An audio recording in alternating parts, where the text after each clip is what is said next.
Praise the lord. આપણે વચનની શરૂઆત એક પ્રશ્નથી કરીએ અને એ સતત આપણે વિચારતા રહીએ. અને પ્રશ્ન આ છે કે જો હું મારા ભાઈની એટલે કે જે લોકો આપણી સંગતમાં છે, જે લોકો આપણી ફેલોશિપમાં છે, એ લોકોની હું કાળજી નહીં રાખું, કાં તો એ લોકોની હું પરવા નહીં કરું, તો શું હું નર્કમાં જઈ શકું? ગઈકાલે રાતે પણ આપણે આ પ્રશ્નની ચર્ચા કરેલી કે જો મારા ભાઈ કે મારા બેન શું ત્યાં, તમે કહેશો કે કેવી રીતે? હવે જોઈએ કેવી રીતે. એની શરૂઆત થાય છે યહૂદાના પત્રથી, અને યહૂદાના પત્રની અંદર યહૂદાનો પત્ર એનો 1લો અધ્યાય અને તેની 11મી કલમ નો 1લો ભાગ આપણે આ રીતે વાંચીએ.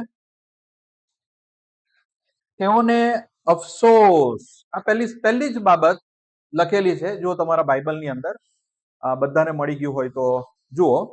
યહૂદાનો પત્ર એટલે આપણા જે રેગ્યુલર ટ્રાન્સલેશન છે એન 241 નંબરના પાના ઉપર યહૂદાનો પત્ર એનો એક જ અધ્યાય છે અને તેની 11મી કલમ આ રીતે કહે છે કે તેઓને અફસોસ, કેમ કે તેઓ કાઈનને માર્ગે ચાલ્યા. બસ, બાકીના 2 કેરેક્ટર છે એની અંદર, બીજા બી 2 કેરેક્ટર, એટલે કાઈન પછી બીજું એક કેરેક્ટર આવે છે બલામ, અને ત્રીજું એક વ્યક્તિનું નામ આવે છે કોરા. બધા લોકોએ કંઈક ને કંઈક અલગ બાબતો કરી. એમાંની જો કાઈન, તો અહીંયા એમ કે છે કે કાઈનને માર્ગે ચાલ્યા, કાઈનને માર્ગે ચાલ્યા. આ માર્ગ તમને યાદ આવે છે? માર્ગ, આપણે માર્ગ ઉપર કઈ દિવસ અભ્યાસ કરેલો? માર્ગ, અને કયો માર્ગ હતો? સાંકડો અને પહોળો માર્ગ. અને આ કાઈન નો જે માર્ગ છે એના પર આપણે અભ્યાસ કરીશું, કારણ કે બીજો જે વ્યક્તિ છે બલામ, એની સાથે જે બાબત જોડાયેલી છે એ હતી દ્રવ્ય લોભની કે દ્રવ્ય લાલસાની. અને કોરાહની જો વાત કરીએ તો એ બંડખોર હતો અને બંડ સાથે. પણ કાઈન સાથે શું જોડાયેલું છે? કોની હત્યા? એના ભાઈની હત્યા કરેલી. અને ભાઈની હત્યા કરવી એ પાપ છે. ઓકે, પણ એના કરતા સૌથી ખતરનાક વાત જે આપણે જોવા માંગીએ છે તે છે, હવે આપણે ઉત્પત્તિના પુસ્તકમાં જતા રહીએ. ઉત્પત્તિ એનો 4થો અધ્યાય અને તેની 9મી કલમ. યહોવાએ કાઈનને કહ્યું, તારો ભાઈ હાબેલ ક્યાં છે? અને તેણે કહ્યું કે હું જાણતો નથી, શું હું મારા ભાઈનો રખેવાળ છું? યસ, આ કલમ આત્મિક જીવન માટે લાગુ પડે છે. શું હું મારા ભાઈનો રખેવાળ છું? શું હું મારા ભાઈ આનંદનો રખેવાળ છું? શું હું મારા ભાઈ યાકૂબનો રખેવાળ છું? શું હું મારી બેન વંદનાનો રખેવાળ છું? શું હું મારી બેન સુહાસિનીનો રખેવાળ છું? શું હું મારા ભાઈ જિગ્નેશનો રખેવાળ છું? કલમ આવી વાંચેલી તમે કોઈ દિવસ?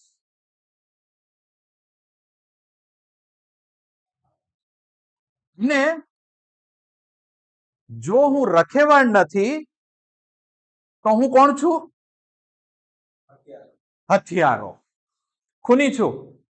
એટલે કે જો હું મારા ભાઈનો કીપર નથી તો હું મર્ડરર છું. જો તમે તમારા ભાઈ અને બહેનના રખેવાળ નથી તો તમે કે હું હથિયારા છે, કાં તો નથી તો બની જઈશું. કાઈન બની ગયો. કાઈનનો માર્ગ શું છે?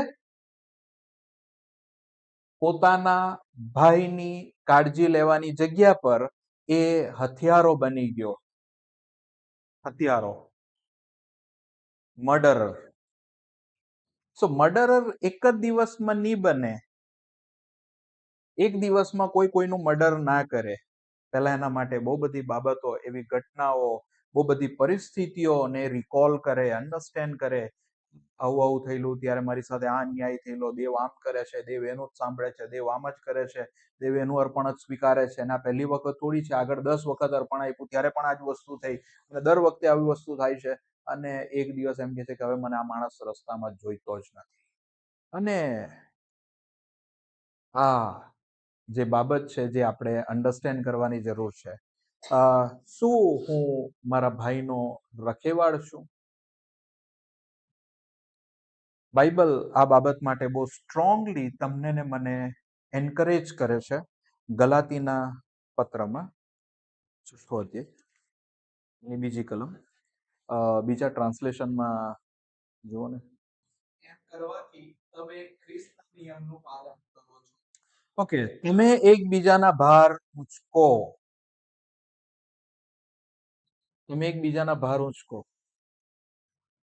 તો આ તો ચર્ચમાં બધા ભાઈઓ અને બહેનોની વાત થઈ ગઈ કે તમે એકબીજાને સહન કરો, એકબીજાનું ચલાવી લો, એકબીજાને એન્કરેજ કરો, એકબીજાને તમે પ્રોત્સાહિત કરો, એકબીજાને તમે છે તે કરેક્ટ કરો.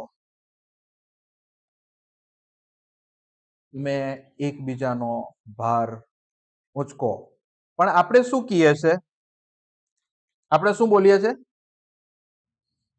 શું હું મારા ભાઈનો રખેવાળ છું? કારણ કે આ સ્ટેટમેન્ટ જે છે એ સેન્ટેન્સના ફોર્મમાં નથી, ક્વેશ્ચનના ફોર્મમાં છે. એટલે ક્વેશ્ચનના ફોર્મમાં એટલે કેવી રીતે બોલાય? શું હું મારા ભાઈનો રખેવાળ છું? તમને આવો કેટલી વખત વિચાર આવ્યો? અને જો વિચાર ના આવ્યો હોય તો બી તમે કહેવા તો એ જ માંગતા હતા. કારણ કે જ્યારે જો તમને ફેલોશિપની અંદર ફેલોશિપ આ રખેવાળના કામ વગર ફેલોશિપ બનતી જ નથી. ફેલોશિપ ત્યારે જ જીવન છે જ્યારે તમે એકબીજાનો ભાર ઉચકો, એકબીજા માટે કન્સર્ન કરો. જો તમે આજે આ ફેલોશિપ માટે તમને એવું થાય કે અહીં આટલા દૂર સુધી આવવાનું, કેવી રીતે આવવાનું, હું ઓનલાઈન જોઈન કરી લઈશ. ઓનલાઈન જોઈન કરવું એક અલગ બાબત છે. અને વ્યક્તિગત રીતે અહીંયા આવીને એકબીજાને મળવું, એકબીજા સાથે વાત કરવી, કાઉન્સેલિંગ કરવું, ફેલોશિપ કરવી એ આખી અલગ બાબત છે. શું તમે તમારા ભાઈ વિશે કદીએ આત્મિક જીવનની ચિંતા કરી છે? આત્મિક રીતે તમે કોઈએ ચિંતા કરી છે? નહીં, આપણે કોઈની ચિંતા નથી કરી. આપણે બધાએ સેલ્ફિશ એટલે હું મારું કાળું કરી લઉં. એનો મતલબ થાય મારું આત્મિક જીવન સ્ટ્રોંગ હોવું જોઈએ. હું બધા પાપ ઉપર વિજય મેળવતો હોવો જોઈએ. મને બાઇબલની બધી વસ્તુ ખબર પડતી હોવી જોઈએ. ભલે ને મારો ભાઈ જેમ જીવન જીવતો હોય તેમ. તો આ એ રાઈટ એન્વાયરમેન્ટ નથી આપણી ફેલોશિપનું. આપણે રોંગ વે પર, આપણે રોંગ વે તો નહીં કહીએ પણ કાઇન્ડના માર્ગ ઉપર આપણે ચાલી રહેલા છે કે જ્યાં આપણે મોં બંધ રાખીને હૃદયમાં મોટે મોટેથી બૂમ પાડીએ છે કે શું હું મારા ભાઈનો રખેવાળ છું? શું મેં એને સાચવવાનો ઠેકો લીધેલો છે? તમે વિચાર કરો. અને જો તમે એમ કહો કે ના, મેં કોઈ દિવસ એવું મારા હૃદયમાં બી નથી આવ્યું, તો 100% તમે એમના માટે પ્રાર્થના કરતા જ હશો. અને જો પ્રાર્થના નથી કરતા એનો મતલબ એ જ થાય જે મેં આગળ બોલી ગયો તે. અને જો પ્રાર્થના, કારણ કે જો તમે કઈ વસ્તુ માટે ચિંતા કરો છો તો બાઇબલ એમ કે છે એના માટે પ્રાર્થના કરો. એટલે જો હું કોઈ ભાઈ કે કોઈ બેન કે કોઈના માટે બી હું ચિંતા કરું છું તો મારું પહેલું જ પગલું હોવું જોઈએ પ્રાર્થના. અને આપણે આપણી ફેલોશિપ ની અંદર એટલા સ્ટ્રોંગ ભાઈઓ અને બહેનો છે કે દરરોજ આપણી ફેલોશિપ લોકોના સ્પિરિચ્યુઅલ લાઈફ માટે, સ્પિરિચ્યુઅલ ગોલ્સ માટે અને નોકરીમાં અને બધી જગ્યા પર પડતી અડચણોને માટે દરરોજ પ્રાર્થના આપણે કરીએ છીએ. અને પ્રાર્થના નથી થતી પછી બી એમ કે છે કે પ્રભુ હું સ્પિરિચ્યુઅલી સ્ટ્રોંગ થવા માંગુ છું. ભાઈ કેવી રીતે સારું થાય? દવા લીધા વગર તમે સારું થઈ શકે નહીં, લેવી પડે. જે સ્ટેપ્સ છે એ સ્ટેપ્સને તમારે ફોલો કરવા પડે. હું મારી રીતે એમની ચિંતા કરું છું. તમને એમ થશે કે આ બાબત કેવી રીતે થાય? તો આપણે એક કામ કરીએ, એને એક સ્ટોરીના ફોર્મમાં આપણે સમજવાનો પ્રયત્ન કરીએ. એક નહીં પણ બે સ્ટોરીના ફોર્મમાં સમજવાનો પ્રયત્ન કરીએ, જેથી કરીને આજે મારી વાત છે એ તમારા ગળે ઉતરી શકે. દેવે મારા ગળે તો ઉતારી, તમારા ગળે બાકી છે, તો આજે ઉતારીએ. માથીની લખેલી સુવાર્તા તેનો 25મો અધ્યાય, અને આ સ્ટોરી તમારી જાણમાં જ છે. માથીની લખેલી સુવાર્તા તેનો 25મો અધ્યાય અને તેની 31 અને 32 કલમ. નાના પુત્ર રાજા તરીકે પોતાના બધા દૂતોની સાથે ગૌરવ સહિત આવશે. ત્યારે તે પોતાના રાજ્યાસન પર બિરાજશે અને બધી પ્રજાઓ તેમની પાસે ઊભી થશે. ત્યારે જેમ ભરવાડ ઘેટાને મકરાથી જુદા કરે તેમ તે લોકોને બે ભાગમાં વહેંચી નાખશે. ઓકે, લોકોને બે ભાગમાં વહેંચી નાખશે. એટલે તમે જો અત્યારે એવું વિચારતા હોવ કે એક ભાગ ઘેટા એટલે અમે અને બકરા એટલે બીજી જાતિના લોકો કાં તો બીજા ધર્મના લોકો, તો તમારી ગેરસમજ થઈ છે. એવું નથી. ઘેટા અને બકરા એ બધા બિલીવર છે, બધા બિલીવર છે. પણ એમાંથી એક બિલીવર્સ એવા છે કે જે લોકો હોલ હાર્ટેડલી, જે રીતે આપણે વધસ્તંભના ચિહ્નનું આગળ આપણે અભ્યાસ કરેલો અને તે વસ્તુ જોઈલી કે ઊભી લાકડી શું કે છે અને આડી લાકડી શું કે છે, કે જે લોકો ઈશ્વર સાથેના સંબંધની અંદર સ્ટ્રોંગ હોય, ભાઈઓને બહેનોના ચિંતા કરવામાં, ભાઈઓને બહેનોની સંભાળ રાખવામાં એ લોકો સ્ટ્રોંગ હોય, એ લોકોની ફેલોશિપમાં એ લોકો સ્ટ્રોંગ હોય, એવા લોકો કે જે લોકો ઘેટાનું સ્થાન અને બકરાનું સ્થાન કેવું હોય છે, એ લોકો બી એ જ રીતે ઘેટા, કારણ કે બધા સાથે જ ચરવા જાય છે. ઘેટા અને બકરા સાથે જ ચરવા જાય છે, બધા જ એક જ જગ્યા પર છે તે ચરે છે, એમનો ભરવાડ એક જ છે. પણ અહીંયા કહે છે કે એ લોકોને જુદા પાડે છે. હવે તમે જુઓ, એને જુદા પાડે છે, એને બે જગ્યા પર મૂકે છે. ઓકે, એક કઈ જગ્યા પર મૂકે છે? 33મી કલમ. ઘેટાને પોતાની જમણી તરફ અને બકરાને ડાબી તરફ. ઓકે, હવે જોઈ લો, તમારો જમણો હાથ કયો?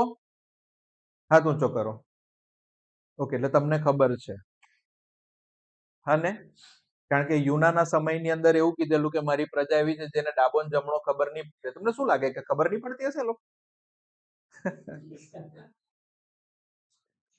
બધાને ખબર પડતી હતી. એટલે આજે જે આપણે સમજવા માંગીએ છે, એટલે જમણો એટલે જમણી તરફ કોણ હશે? ઘેટા. અને ડાબી તરફ કોણ હશે? બકરા. ઓકે, હવે આ ઘેટા અને બકરાને બે ટાઇટલ આપેલા છે, બે ટાઇટલ આપેલા છે. અને શું ટાઇટલ આપેલા છે એ તમે જુઓ 34મી કલમમાં. ત્યાર પછી જમણી તરફ રાજા કહેશે, મારા પિતાની આશીષ. ઓકે, આ જે ખરા ને એ એમ કહેશે, ઘેટા એટલે જમણી તરફ વાળાને એમ કહેશે, મારા બાપના આશીર્વાદિત. આશીર્વાદિત. જુઓ બ્રધર, આશીર્વાદિત વર્ડ યાદ આવ્યો? ફરીથી કંઈક રિકોલ થાય છે? કંઈક યાદ આવે? આશીર્વાદિત. હા, ભૂલી ગયા.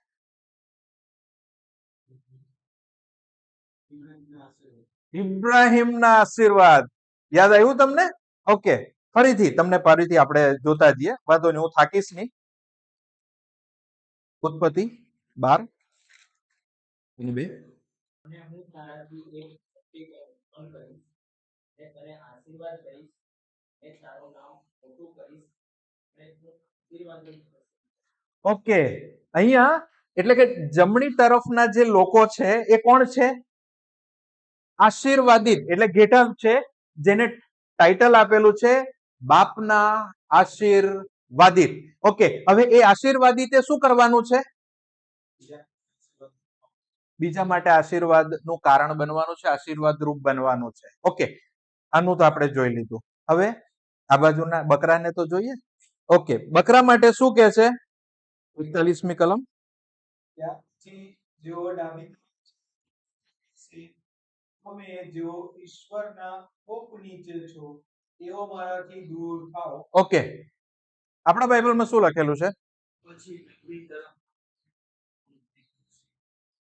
ઓ સંપીતનો ઓકે, જે સર્વકાલિક અગ્નિ શૈતાન તથા તેના દૂતોને સર્વ તૈયાર કરેલો છે તેમાં તમે મારી આગળથી જાઓ. ઓકે, હવે જુઓ, જમણી તરફના જે છે એ આશીર્વાદિત લોકો છે, મતલબ એ લોકો બ્લેસ્ડ લોકો છે.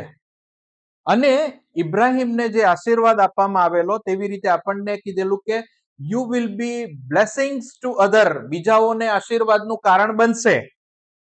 અને આ બાજુના લોકો, જે લોકો બકરા જે છે, એ લોકો શું થશે? શ્રાપિત લોકો છે. શ્રાપિત લોકો. બકરા ક્યારે શ્રાપિત થઈ ગયા? બકરા છે એટલે શ્રાપિત છે? બકરા છે એટલે શ્રાપિત નથી. જ્યારે એ લોકો પાસે આશીર્વાદ હતા અને આશીર્વાદ રૂપની થયા, ત્યારે છે તે એ લોકો શ્રાપિત થઈ ગયા. જ્યારે તમે ને હું બીજાઓના માટે બ્લેસિંગ્સ નથી બનતા, ત્યારે તમે ને હું ડેડ સી બની જઈએ છે. તમને ખબર છે, આપણા ઇઝરાયલના જે મેપની અંદર એક ડેડ સી છે, મૃત સરોવર છે.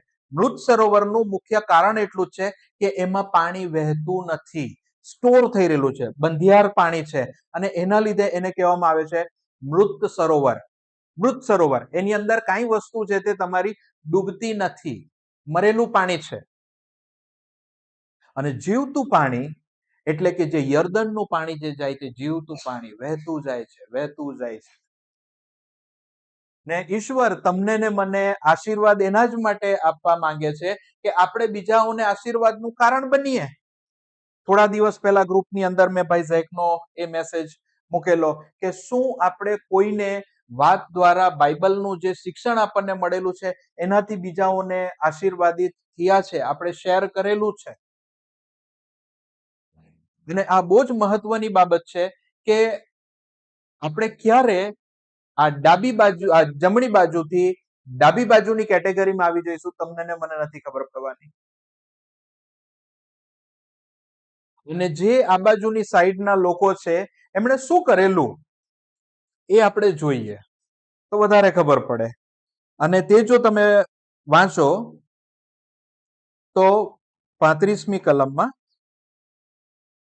35-36 ભૂખ્યો હતો ને તમે મને હતો ને તમે મને પાણી પાયું. હું અજાણ્યો હતો ત્યારે તમે તમારા ઘરોમાં મને આવકાર આપ્યો. હું નિવસ્ત્ર હતો ને તમે મને વસ્ત્ર આપ્યા. હું બીમાર હતો ત્યારે તમે મારી ખબર કાઢી ને જેલમાં હતો. ઓકે, તો આ તમે કોનું કામ કર્યું? તમે અહીંયા નીચે લખે છે, ત્યારે ઉત્તર દેશે કે પ્રભુ ક્યારે અમે તને ભૂખ્યો દેખીને ખવડાવ્યું, અથવા તરસ્યો દેખીને પાણી પાયું, અને ક્યારે અમે તને પારકો દેખીને પરોણો રાખ્યો, અથવા નાગો દેખીને વસ્ત્ર પહેરાવ્યા, અને ક્યારે અમે તને માંદો અથવા કેદમાં જોઈને તારી ખબર લીધી. ત્યારે રાજા તેઓને ઉત્તર દેશે કે હું તમને ખચિત કહું છું, આ મારા નાના ભાઈઓમાંના જે લોકો છે એઓને તમે કરેલું છે, એટલે તમે મને કરેલું છે.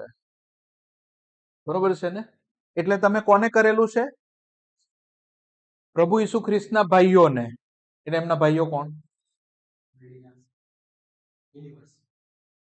ઈસુ ખ્રિસ્તના ભાઈઓ કોણ? તમને ખબર? યાકૂબ ને એમના ભાઈઓ હતા. નહીં, એ નહીં. જે કોઈ આકાશમાંના બાપની ઈચ્છા પ્રમાણે કરે છે એ બધા જ મારા ભાઈ ને બહેન છે. અને જો હું મારા ભાઈ અને બહેન નો આ જે ઉપર કેટેગરી એટલે કે ભૂખ્યો હતો, તરસ્યો હતો, પારકો હતો, નાંગો હતો, માંદો હતો, કેદખાનામાં હતા, અને એ બધાને એક જ બોક્સમાં પેક કરું ને એમ કહું કે જ્યારે એ લોકો જરૂરતમંદ હતા ત્યારે તમે પહોંચી ગયા. જ્યારે તેઓ જરૂરતમંદ હતા ત્યારે તમે એમની સહાય કરી, એટલે તમે મારી સહાય કરી. અને દેવ એમ કહે છે કે તમે ક્યાં આવો? આ તરફના લોકોએ આવા લોકોની મદદ કરી. એમને ક્યાં લઈ જવામાં આવ્યા? એ લોકોને એમ કહે છે આશીર્વાદિતો, એટલે 34મી કલમમાં, ત્યારે રાજા પોતાની જમણી તરફનાઓને કહેશે, મારા બાપના આશીર્વાદિતો આવો, જે રાજ્ય જગતનો પાયો નાખ્યા અગાઉ તમારે સારું તૈયાર કરેલું છે તેનો વારસો લો. ઓકે, એટલે આ બાજુના જે લોકો છે, જમણી ગમના જે લોકો છે, જેને આપણે ઘેટા કહીએ છે, કે જે યોહાનની લખેલી સુવાર્તા પ્રમાણે એમ કહે છે કે મારા ઘેટા મારો સાદ સાંભળે છે. એનો મતલબ કે એ ઘેટા કે જે ઈસુને પૂરેપૂરું સાંભળે છે, એટલે એ ઘેટા જે આકાશમાંના બાપની ઈચ્છા પૂરી કરે છે, એ ઘેટા ને પ્રભુ પોતાના ગણે છે. એ લોકોને આ બાજુ રાખે છે, જમણી તરફનાને રાખે છે. ડાબી તરફનાને એમ કે છે કે ઓ શ્રાપિતો. તો એમણે શું કર્યું? એમને શાના માટે શ્રાપિત કહે છે? એમણે શું કર્યું? એક બહુ સરસ ભાઈ ઝેકનો સંદેશો છે, અને એ સંદેશામાં આ રીતે કહે છે કે પાપ આવી રીતે એનું વર્ગીકરણ કરવામાં આવે. એક, sin ઓફ કમિશન અને sin ઓફ ઓમિશન. એટલે કે પાપ કરવું, એટલે કે કોઈ બી વસ્તુ જે ના પાડેલી છે એ વસ્તુ કરવી, એટલે એ કમિશન. પણ ઓમિશન એટલે કે તમારે જે કરવું જોઈતું હતું તે ના કરો, એ પણ પાપ છે. જે મારે કરવું જોઈતું હતું, એટલે કે આપણે અત્યારે જે ડિસ્કસ કરી રહેલા કે મારા ભાઈ પ્રત્યેની જે મારી જે ફરજો છે, મારા ભાઈ પ્રત્યેની મારી જે રિસ્પોન્સિબિલિટી છે, એ જો હું નહીં કરું, એ પાપ ઓમિશનમાં આવે છે. અને એ પાપના લીધે બી હું ત્યાં જઈ શકું છું બકરાની પાછળ પાછળ. અને અહીંયા એ લોકો શું કહે છે?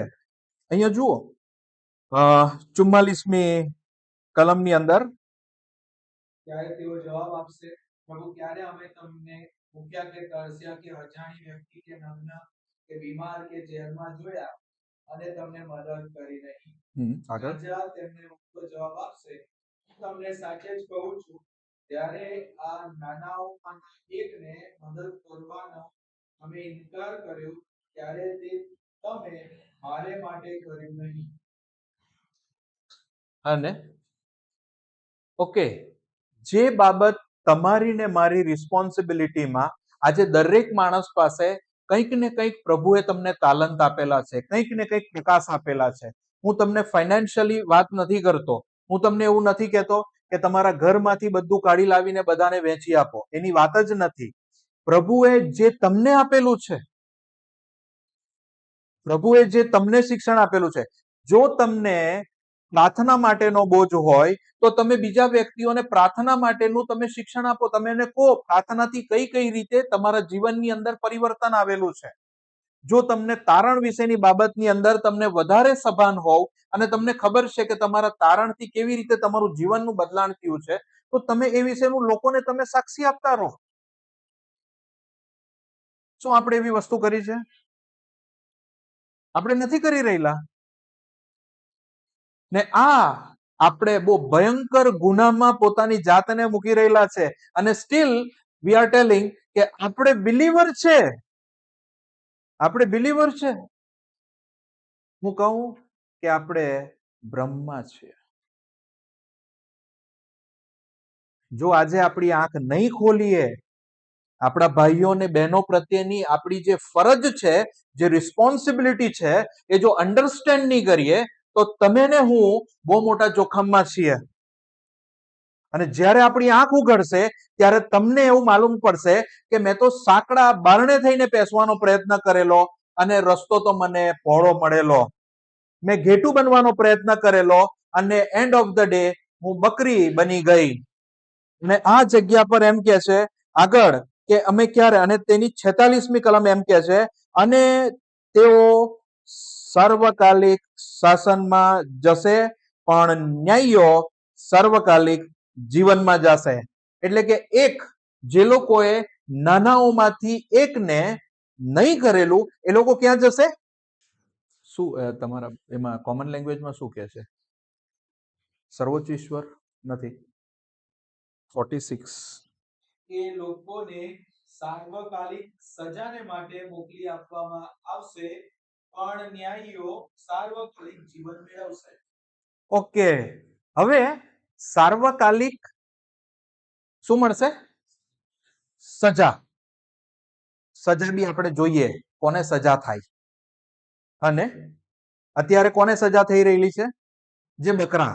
હવે આ બકરા જે ખરા ને, એ બકરા એવું નહીં કરેલું કે એ લોકોએ બધા પૈસા પોતાના ગજવામાં સાચવી રાખેલા, બેંક બેલેન્સ કરી રાખેલું. નહીં, એ લોકોએ દાન આપેલું, દશાંશ આપેલા, મંડળી ચર્ચ પ્રોજેક્ટ ની અંદર પૈસા આપેલા, બધી જગ્યા પર એમણે પૈસા આપેલા.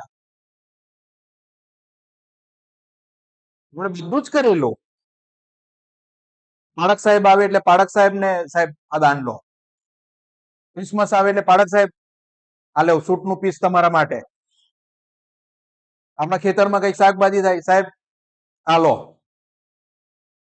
ઘરે આવે એટલે આપણે ફટાફટ કઈક ને કઈક રસોઈ કરી દે, ફટાફટ સાહેબ આ લો. પણ આપણી મંડળીમાં એવા ભાઈઓ અને બહેનો હતા કે જે લોકોને જરૂર હતી, પાળકને જરૂર નહોતી. પાળક પાસે તો ઓલરેડી બધું જ હતું.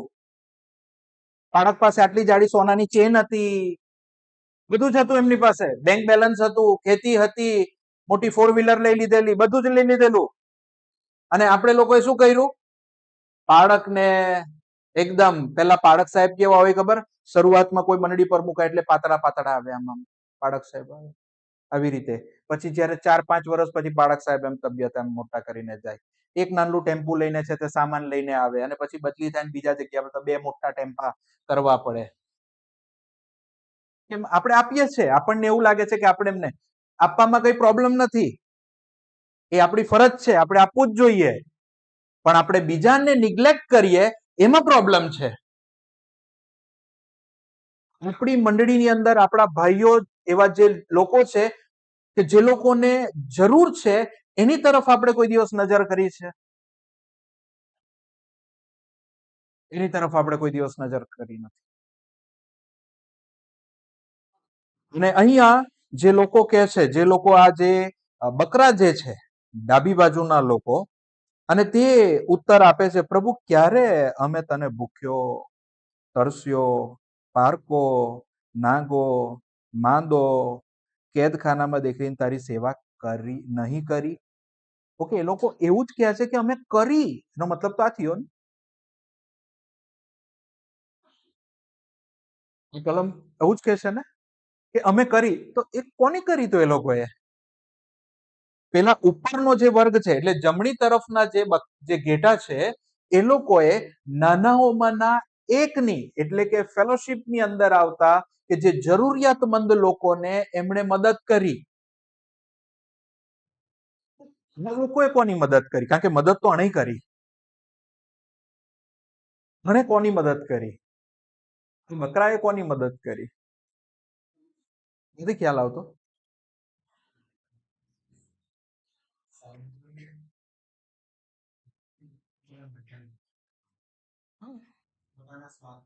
પોતાનો સ્વાર્થ માટે ત્યાં કરતા રહ્યા. હા ને? હા, આજે હું એવું નથી કેતો, હું ખાલી આજે મારો જે કન્સર્ન છે, મારો જે આજે ચિંતાનો જે વિષય છે, ખાલી સ્પિરિચ્યુઅલ મેટર માટે છે. પ્રભુએ તમને ને મને આશીર્વાદિત કરેલા છે, કંઈક ને કંઈક બાબત શીખવેલી છે, કંઈક ને બાબત લર્ન કરેલી છે. છેલ્લા જાન્યુઆરીથી લઈને આ ડિસેમ્બર મહિના સુધીની અંદર, એટલે કે આપણા આટલા લાંબા સમયની અંદર પ્રભુએ તમને ને મને કંઈક ને કંઈક ગ્રોથ આપેલું છે. જો ધારો કે હું જો એને આપણી સરળ ભાષામાં વાત કરું કે જો સિસ્ટર તમને સરવાળો આવડતું હોય અને ગુણાકાર ભાગાકાર નહીં આવડતું હોય તો શું તમે જેને સરવાળો નથી આવડતું, સરવાળો બાદબાકી નથી આવડતું, એને શીખાડશો કે નહીં શીખાડશો? અને તમે ને હું એમ કહીએ કે મને ગુણાકાર ભાગાકાર હજી આવડતું નથી માટે હું એને સરવાળો બાદબાકી નથી શીખવી શકતો, તો સરવાળો બાદબાકી તમને આવડે છે એ તમને આશીર્વાદ પ્રાપ્ત થયેલો છે, પણ તમે એને વહેંચવા નથી માંગતા. તમને જે આવડે છે તમે સિમ્પલી આજે ધારો કે છે તે તમારે ટીચર બીએડ કે એવું વસ્તુ કરવાની જરૂર નથી. તમારી બાજુમાં એક છોકરો છે જે સંઘર્ષ કરી રહેલો છે બીજા ત્રીજા ધોરણની અંદર, જેને ગણિતની અંદર સરવાળો બાદબાકી નથી આવડતું, એને જો તમે બોલાવો બેટા અહીંયા આવ, લાવ હું તને શીખવાડું, અને તમે એને શીખવાડો, ભલે તમને પ્રમેયમાં તકલીફ પડતી હોય, તમને પ્રમેયમાં થિયોરમમાં તમને તકલીફ પડતી હોય, પણ જે નાની બાબત જે તમને આવડે છે એનાથી તમે એને આશીર્વાદિત થયા છો, કરેલું છે તમે એમને, એ બ્લેસ થયો તમારાથી, તમારી સ્કિલથી એ ડેવલપ થયો? નહીં, આપણે નથી કર્યું. આ રૂલ ચર્ચમાં એકલામાં નહીં ચાલે, આ રૂલ ઓફિસીસમાં બી ચાલે, કારણ કે ઈશ્વરના પ્રિન્સિપલ, ઈશ્વરના સિદ્ધાંતો એટલે કે આ બાઇબલના સિદ્ધાંતો બધી જ જગ્યા પર એપ્લિકેબલ છે. અને જે આજે હું તમારી સાથે કરું છું એ આ જે ડિસ્કશન જે કરું છું એ ઓલરેડી મેં મારા કંપનીની અંદર કરેલું છે. મેં મારી ટીમને આ જ વસ્તુ કીધેલ, જો તમે અહીંયા આવીને કંઈક સ્કિલ શીખેલા છો અને તમે બ્લેસ થયા છો તો બીજાઓને માટે તમે મદદનું કારણ બનો. અને આ જ વસ્તુ ને જ્યારે તો આપણને તો આ બાઇબલ આપેલું છે ને છતાં બી આપણે આપણા ભાઈઓને માટે કદીએ મદદરૂપ થતા નથી. એક વસ્તુ ખબર પડી ગઈ કે સિન ઓફ ઓમિશન એટલે કે હું જે કરી શકતો તો નહીં કરવાથી હું નર્કમાં જઈ શકું, એવું કહે છે કે નથી કહેતું બાઇબલ? ક્યાં છે ને? ઓકે, હજી એને સચોટ કરી દઈએ કે જ્યાં તમારી જે અત્યારે દુવિધા છે કાં તો તમે ડબલ માઇન્ડેડ છો એને આપણે ક્લિયર કરીએ. કેમ? કારણ કે મારે તમને પેલી સજા બતાવવાની છે. અને અહીંયા લખેલું છે સાર્વકાલિક શાસન એટલે સજા, સજા બતાવવાની છે. હવે સજા કોને થયેલી? લુકની લખેલી સુવાર્તા 16મો અધ્યાય એની 19મી કલમ. હવે તમને યાદ આવી જશે બધું. શું કહે છે? એક શ્રીમંત માણસ હતો, એ એકદમ લેટેસ્ટ ફેશનના મોંઘામાં મોંઘા બ્રાન્ડેડ કપડા પહેરતો હતો અને નિત્ય મોજ શોખમાં, દબદબામાં, એશો આરામમાં અને એને જોઈતું હોય કે ના હોય એ રીતે મોજ મજા કરતો હતો. આ કલમ ગજવામાંથી નથી મૂકી, અલગ અલગ ટ્રાન્સલેશનમાંથી મૂકી છે. અલગ અલગ ઇંગ્લિશ ટ્રાન્સલેશન છે એની અંદર આ જ બધા વર્ડ વાપરેલા છે અને તેની અંદર આ રીતે લખેલું છે. હવે એક વ્યક્તિ હતો, જસ્ટ ખાલી તમે અઝ્યુમ કરો ને આપણે જોતા જઈએ, કાલ્પનિક રીતે અન્ડરસ્ટેન્ડ કરતા જઈએ અને તમે મારી સાથે જ રહો જેથી કરીને તમને ખબર પડે કે હા આપણે એક જ દિશામાં અને એક જ પેજ ઉપર છે, વન પેજ ઉપર આપણે છીએ. અને એક ધનવાન માણસ છે અને ધનવાન હોવાને કારણે એ સારા બ્રાન્ડેડ અને એ કપડાં પહેરતો હતો, તો એના લીધે એમાં શું પ્રોબ્લેમ છે? ના પહેરી શકાય બ્રાન્ડેડ? બ્રાન્ડેડ કપડાં પહેરો તો નર્કમાં જવાય? નહીં જવાય. શ્રીમંત હોવાથી નર્કમાં જવાય? નહીં જવાય. શ્રીમંત હોવું કોઈ પ્રોબ્લેમ નથી. બહુ સરસ ભાઈ સાહેબ કે છે, પૈસા હોવા પ્રોબ્લેમ નથી, પૈસા પ્રત્યે પ્રેમ કરવો પ્રોબ્લેમ છે.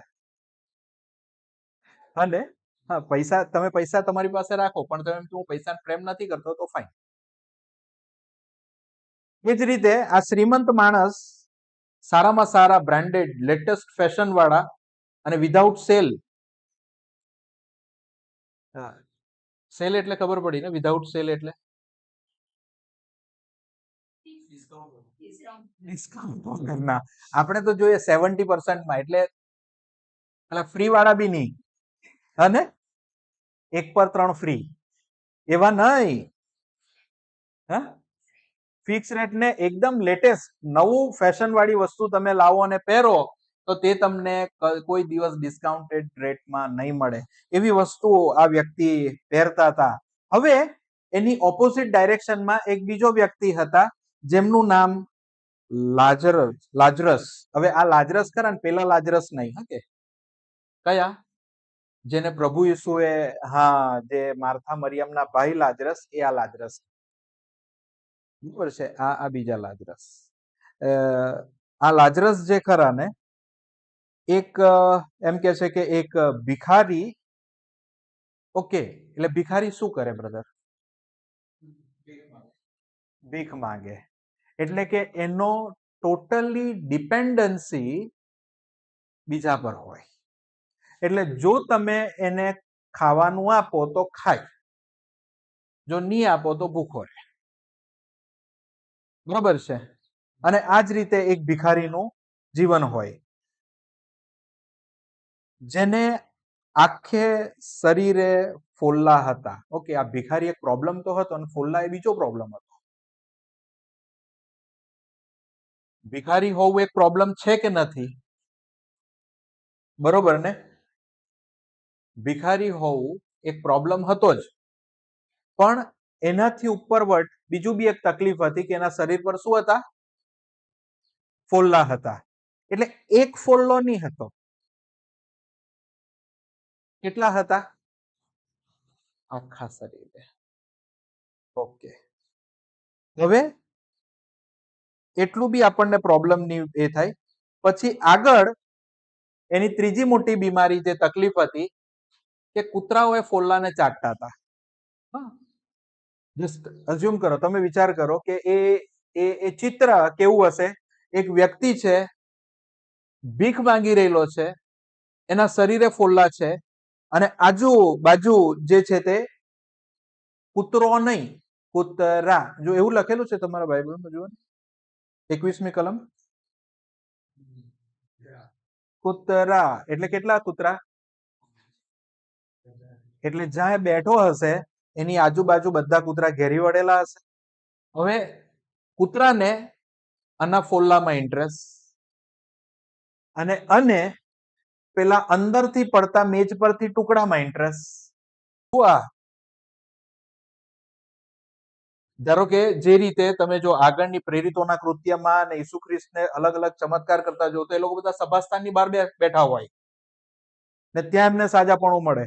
પણ આ રહ્યું આ વ્યક્તિ, એ પ્રાઇવેટ પ્રોપર્ટી, એટલે પેલું જે વ્યક્તિ જે મોટો બંગલો જે હશે કરોડોનો, તેની બહાર એને મૂકી આવતા હતા અને તે ત્યાં ભીખ માંગતો હતો, અને ત્યાં છે તે કૂતરા બી આવી જતા હતા. અને આ જગ્યા પર આ ભિખારી એક જ વસ્તુની અપેક્ષા રાખતો હતો. શું? 21મી કલમમાં, શ્રીમંતની મેજ પરથી પડેલા કકડા વડે તે પેટ ભરવા ચાહતો હતો.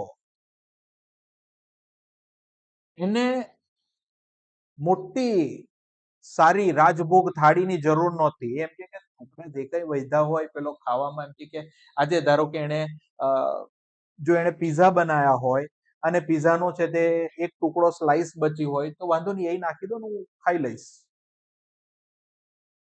એને એટલું જ જોઈતું હતું. હવે આ જે વ્યક્તિ જે છે, શું જ્યારે બી એ એના ગેટમાંથી ગાડી બહાર કાઢે, રોલ્સ રોય કે કોઈ એવી સારામાં સારી ગાડી બહાર કાઢે, ત્યારે શું એ ભિખારીને જોતો નહીં હશે? એ ત્યાંથી પસાર થતો હશે ત્યારે જોતો ને, આટલા બધા અહીંયા, આ બધા કૂતરા અહીંયા શું કરે છે? ત્યારે પછીથી ખબર પડે, ઓહો, પેલો ભિખારી લાજરસ બેઠો છે. ને તમને બહુ ગજબની વાત લાગશે કે એ ભિખારી અને આ શ્રીમંત એ બંને ભાઈઓ હતા, બંને જીવ હતા, યહૂદી હતા.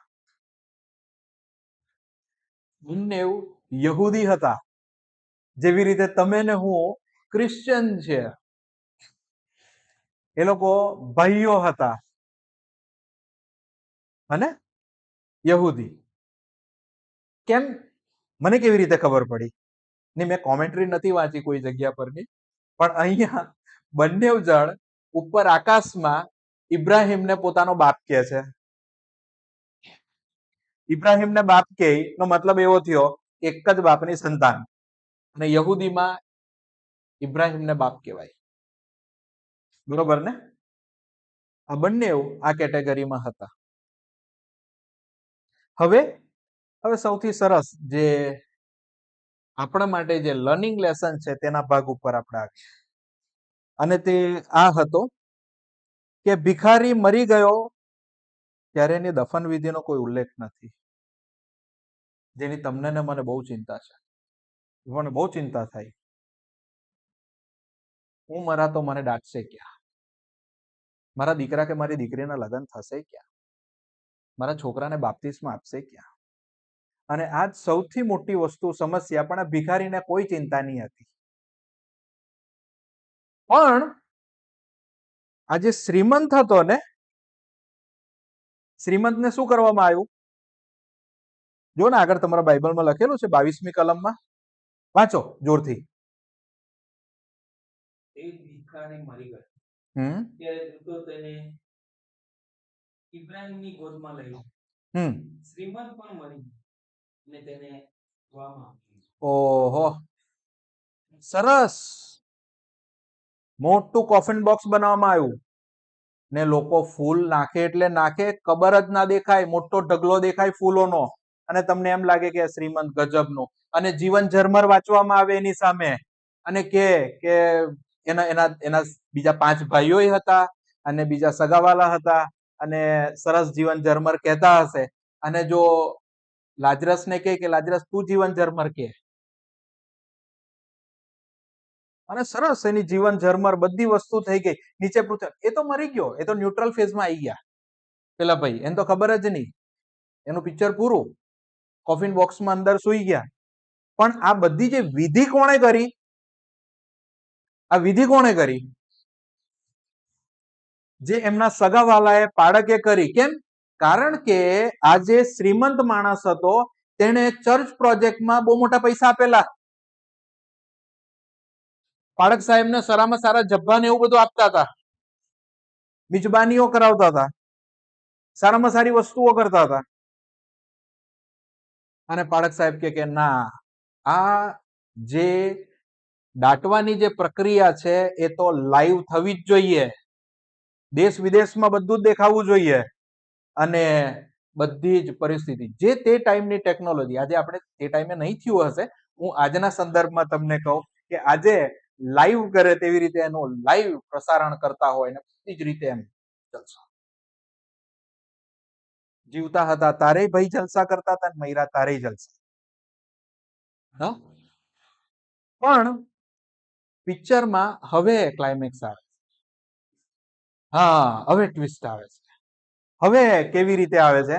અને જે માણસને દાટવામાં ના આવ્યો, જે માણસ ખાવા માટે લોકોના મેજ પરથી જે ટુકડા પડતા હોય, કાં તો વધેલું ઘટેલું જે હોય, જેને આપણે છે તે કચરા પેટીમાં ફેંકી દઈએ, એ ખાવા માટે જેની ઈચ્છા રાખતો હતો, એ માણસને એમ કે ક્યાં ગયો? તેમ કે કદાચ એને નગરપાલિકા વાળા, ત્યાં જો નગરપાલિકા હશે તો નગરપાલિકા વાળા એને બાળી દીધો હશે, બીજું તો ક્યાં નાખે.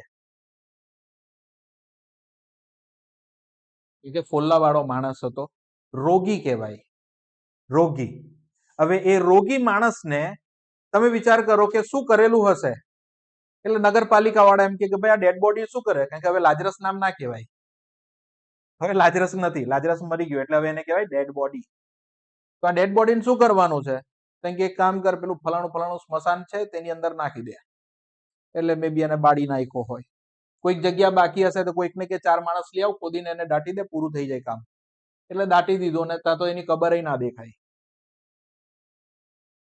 અને ભાઈ લાજરસ મરી ગયા, પણ ઉપર એને દૂતો લઈ ગયા. અને આ જે સાર્વકાલિક શાસનની જે આપણે વાત કરીએ, એ શાસનમાં આપણા ભાઈ શ્રીમંત પકડાઈ ગયા. આગળ જુઓ, અહીંયા શું કહે છે? આગળ જોઈએ 23મી કલમ.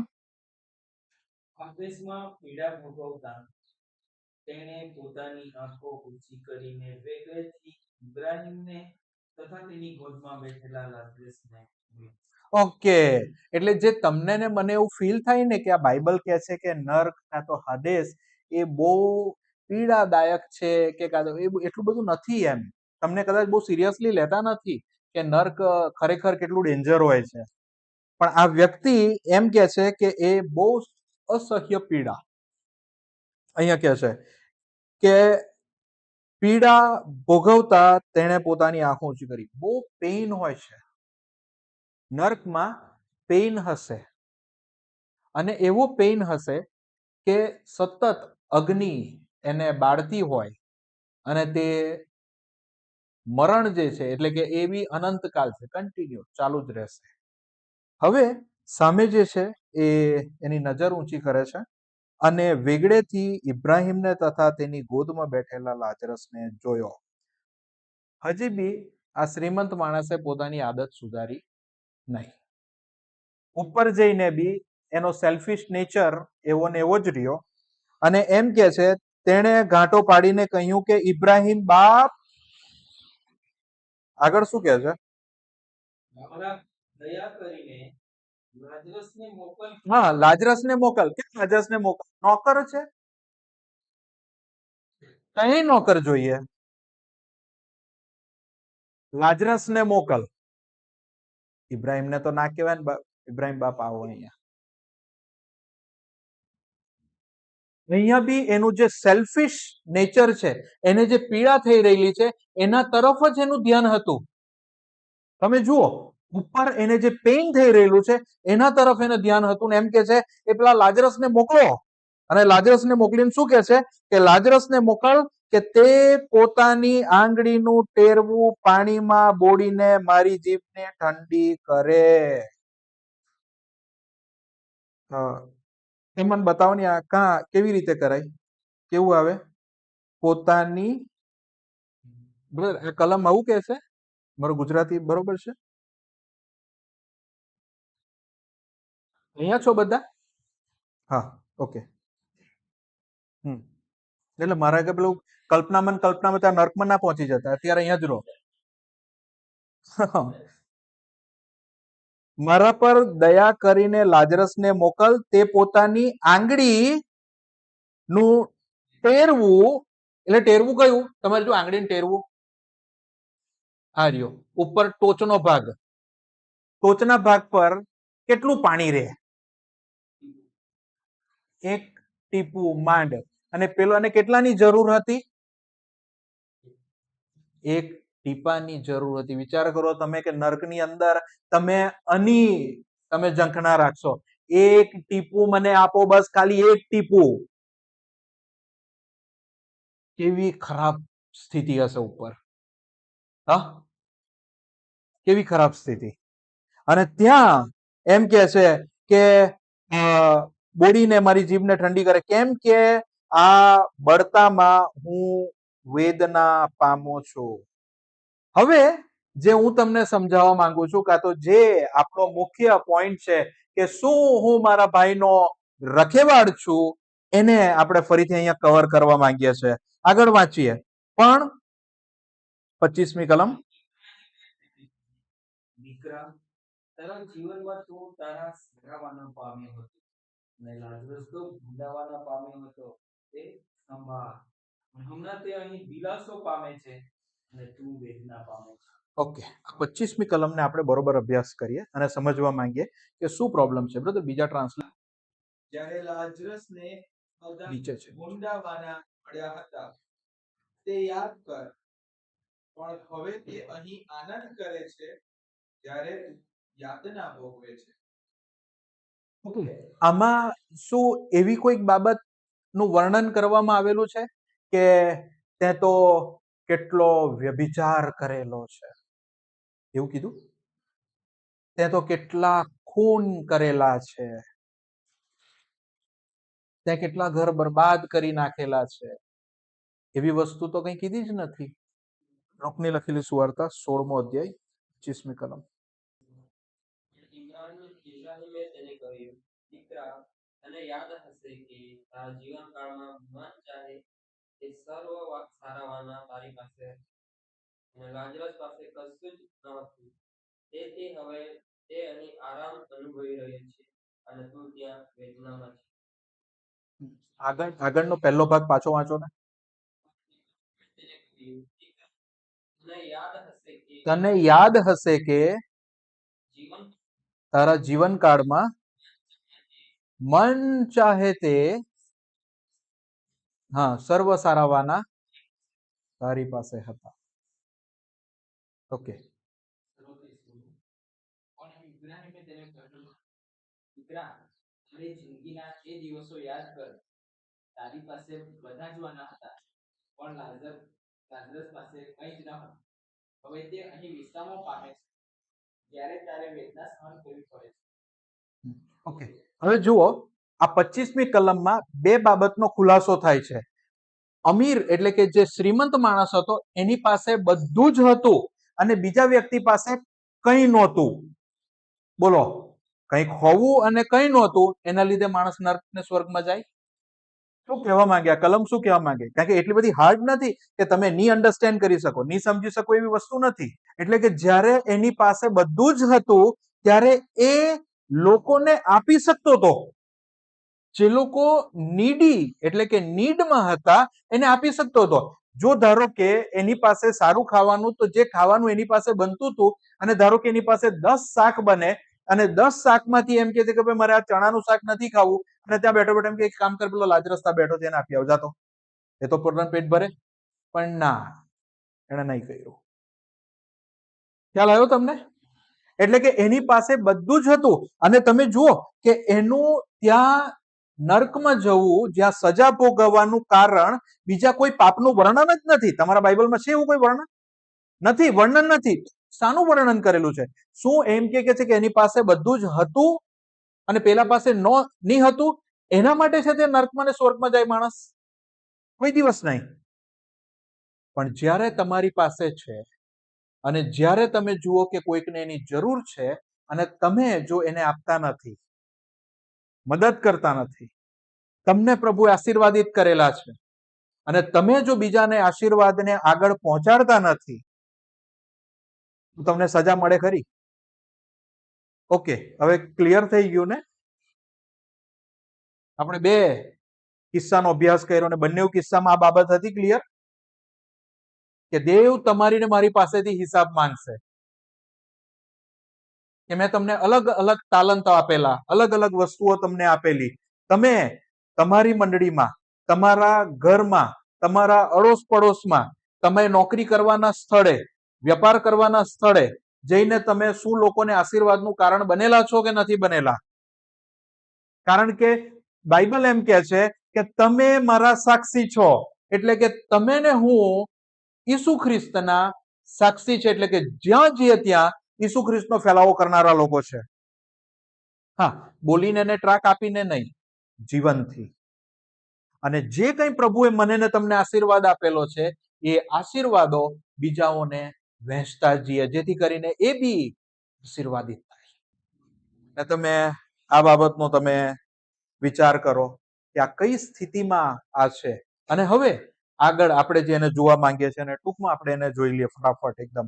ને એ આ રીતે કહે છે કે 25મી કલમ આપણે જોઈ અને ત્યાર પછી એમ કહે છે કે એ સર્વ ઉપરાંત મારી અને તમારી વચ્ચે ખાય છે. ઓકે, એ પાર્ટને આપણે સ્કીપ કરીએ કે કોઈ અહીંથી ત્યાં ના જાય, ત્યાંથી અહીંયા ના આવે. તેણે કહ્યું, હે બાપ, હું તને વિનંતી કરું છું કે તેને મારા બાપના ઘેર મોકલ. ઓકે, હવે જુઓ તમે આ ફરીથી સીન જુઓ.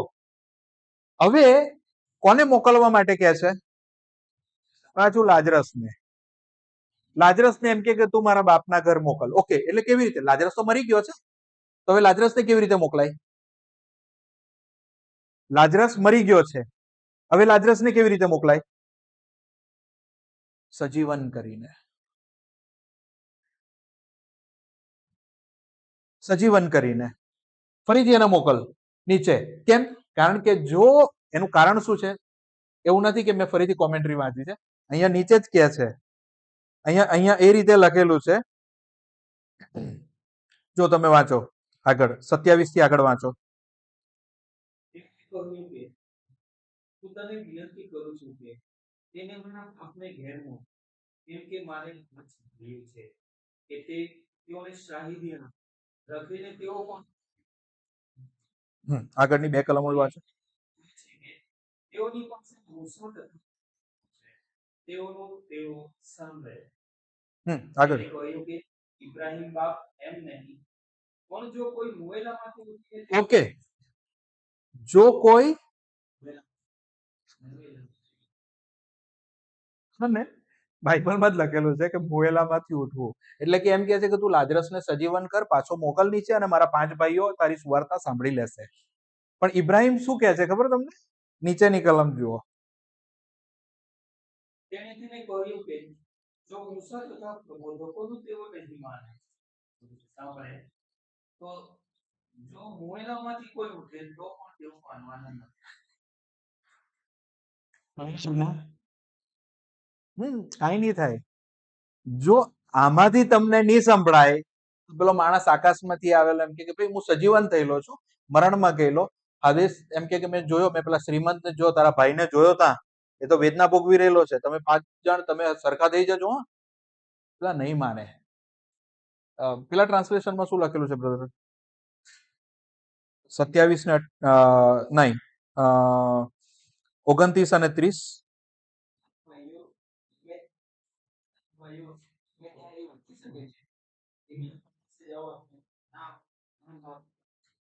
તેઓ તે વાંચવાની કાળજી લેશે જ નહીં. મોવેલામાંથી જો કોઈ તેઓની પાસે જાય તો તેઓ પોતાના પાપથી પાછા ફરે. વાંચવાની કાળજી લેશે જ નહીં. આ તમે જુઓ, અને અમે પણ વાંચવાની કાળજી લેતા નથી. જુઓ, તો તમે ને હું કોની અપેક્ષા રાખીએ છીએ? હવે આકાશમાંથી કોઈ ઉતરે તે નહીં? આપણે બાઇબલ વાંચવાની કાળજી લઈએ છે? નહીં. અને બહુ જબરદસ્ત વાત લખેલી છે અહીંયા કે એ લોકો વાંચવાની કાળજી લેશે નહીં, પણ આકાશમાંથી કોઈ ઉતરી આવે અને તરત જ એમને કહે તો એમ કે એ લોકો માનશે, પણ ઇબ્રાહિમ કે એ લોકો નહીં. શું હું મારા ભાઈનો રખેવાળ છું? બ્રધર, કેવું લાગે હવે તમને કે ખરેખર હું મારા ભાઈનો રખેવાળ છું કે નથી? હા, છે ને? ઓકે, છેલ્લી એક કલમ જોઈએ, ગલાતી, એનો 6થો અધ્યાય 9 અને 10 બધા ટ્રાન્સલેશનમાં વાંચીએ આપણે. કેમ કે જો કાયર ન થઈએ તો યોગ્ય સમયે દરેક માટે જેમ પ્રસંગ મળે તેમ આપણે બધાનું અને વિશેષ કરીને વિશ્વાસના કુટુંબના જે છે તેઓનું સારું કરીએ. New living translation. આથી જે સારું છે એ કરતા આપણે થાકીએ નહીં. જો આપણે પડતું ના મૂકીએ તો યોગ્ય સમયે આપણે આશીષની ફસલ લણીશું. આથી આપણને જ્યારે પણ તક મળે ત્યારે આપણે દરેકનું ભલું કરીએ, સવિશેષ વિશ્વાસના પરિવારોમાં જેવું છે તેવું. ઈશ્વરમાં તો સારા કામ કરતા આપણે થાકવું જોઈએ નહીં, કેમ કે જો આપણે હિંમત ન હારીએ અને એવા કામ કરવાનું પડતું ન મૂકીએ તો યોગ્ય સમયે આશીર્વાદોની ફસલ લણીશું. આથી તક મળે ત્યારે આપણે બીજાઓને અને ખાસ કરીને જો ખ્રિસ્તના છે તેઓને મદદરૂપ બનીએ. કોમન લેંગ્વેજ બાઇબલમાં, એથી આપણે સારું કરતા થાકવું નહીં, કારણ જો આપણે પડતું મૂકીએ નહીં તો યોગ્ય સમયે કાપણી કરીશું. આમ જ્યારે પણ આપણને તક મળે ત્યારે આપણે સૌનું, અને ખાસ કરીને જો વિશ્વાસમાં એક કુટુંબ છે તેમનું ભલું કરીએ. આપણે વિશ્વાસમાં એક કુટુંબ છીએ. હા, તો લગભગ મને એવું લાગે કે 9 ને 10મી કલમ આપણા માટે જ છે. અને ને આપણે એકબીજાની મદદ કરવી જોઈએ. અને મદદમાં હું ખાલી આજે તમને જે કહેવા માંગુ છું, હું તમને કોઈ નાણાંની કે બીજી કોઈ નહીં, પણ જે બાબતની અંદર પ્રભુએ તમને આત્મિક આશીર્વાદોથી ભરપૂર કરેલા છે, તો શું તમે બીજાઓને તમે શેર ના કરી શકો? આજે જેમ કે કોઈ છોકરો અભ્યાસ કરતો હોય જે 10th ની અંદર છે, શું તમે એને એન્કરેજ ના કરી શકો? એક ફોન કરીને નહીં કહી શકાય કે બેટા કેટલું સ્ટડી કમ્પ્લીટ થઈ, શું કરી શકાય? નહીં કરી કહેવાય. તમારા ઓફિસની અંદર જે ભાઈઓ અને બહેનો જે લોકોનું ઇન્ક્રીમેન્ટ ના થયું હોય કે એમને છે તે જે અપેક્ષા હતી એ પ્રમાણે છે તે કાં તો એ મેનેજમેન્ટથી નારાજ હોય, નાખુશ હોય, અને એક સમયે તમે ને હું બી એ જ સ્થિતિમાં હતા, પણ દેવે અને ખાસ કરીને પરિવારે આપણને એ બાબતમાંથી બહાર કાઢેલા, એન્કરેજ કરેલા અને તમે બ્લેસ થયા. તો હવે તમારી ફરજ નથી કે તમે બીજાઓને એવી રીતે સપોર્ટ કરો. આપણે ક્યારે કરીએ છીએ? આપણે આ વસ્તુ કરવાની બહુ જરૂર છે. જો દુનિયામાં બહુ બધા લોકોને આપણી જરૂર છે, તમને એવું લાગે કે મને બહુ બધાની જરૂર છે, તમને એવું લાગશે જ, છેક કબર સુધી એવું લાગશે કે મને બહુ બધા મદદ કરે તો સારું. પણ વાસ્તવિક રીતે તમે લોકોને કરો અને પછીથી બાકીના રસ્તાઓ ખુલતા જાય તમારી મદદના. શરૂઆત આપણે કરવી પડશે. આપણે લોકોએ બીજાને મદદ કરવા જવું પડશે. આપણે બીજાઓને હેલ્પ કરવી પડશે. આપણે આપણા જે રિઝર્વડ માઇન્ડ છે, રિઝર્વ માઇન્ડ એટલે અન્ડરસ્ટેન્ડ થયું ને તમને? રિઝર્વ, કુંઠિત મન. હા, તો એ જો આપણી અંદર હોય, આપણે જે ગ્રંથિથી બંધાયેલા હોય, જે રીતે આપણે જેમ પહેલાથી જ આપણે આપણા માઇન્ડની અંદર જેને કહેવાય પ્રી કન્સીવડ આઈડિયાઝ, એનાથી જો આપણે પોતાની જાતને બાંધી દીધી હોય તો તેમાંથી આપણે બહાર નીકળવાની જરૂર છે. હું મારા ઓફિસની અંદર ઘણી બધી વખત કહું છું કે આજે ધારો કે એક છોકરો એ એક સ્ત્રીને પરણીને લાવે છે અને તરત જ એના ઘરની અંદર આવે છે અને બ્રેન વોશ કરવામાં આવે છે અને એની સાસુ એમ કે છે, જો પેલા ફલાણા ફલાણા 3 ઘરે ત્યાં જતીને એ લોકો પૈસા ખાઈ ગયા છે, પેલો આપણો સગો છે તેની સાથે ના કરતી, એની દાનત ખરાબ છે, પેલો વસ્તુ આમ ના કરતો. એટલે ઘરમાં જ પેલી વહુ જેને કોઈને ઓળખતી નથી, કોઈને જાણતી નથી, પણ ઘરની અંદરથી બ્રેન વોશ કરવામાં આવે અને પેલા વ્યક્તિ સારો હોવા છતાં બી એની સાથે એનું વર્તન ભૂંડું થઈ જાય. આપણે જ આવું ગંદકી મગજની અંદર નાખી દે છે. આપણે એમાંથી બહાર આવવાની જરૂર છે. બહાર આવી જાઓ. આવા જેટલા બી આઈડિયાઝ તમારા માઇન્ડની અંદર છે, આ માણસ ખરાબ છે, આ માણસ આવો છે, ને જો તમને કોઈ એમણે કર્યું છે, શું એ વ્યક્તિએ વ્યક્તિગત રીતે તમારી સાથે ખરાબ કરેલું છે? કેમ કે એવું તો નહીં ખબર, પણ મને પેલા બ્રધર કહેતા હતા, મને પેલા સિસ્ટર કહેતા હતા, મને પેલા બ્રધર કહેતા હતા.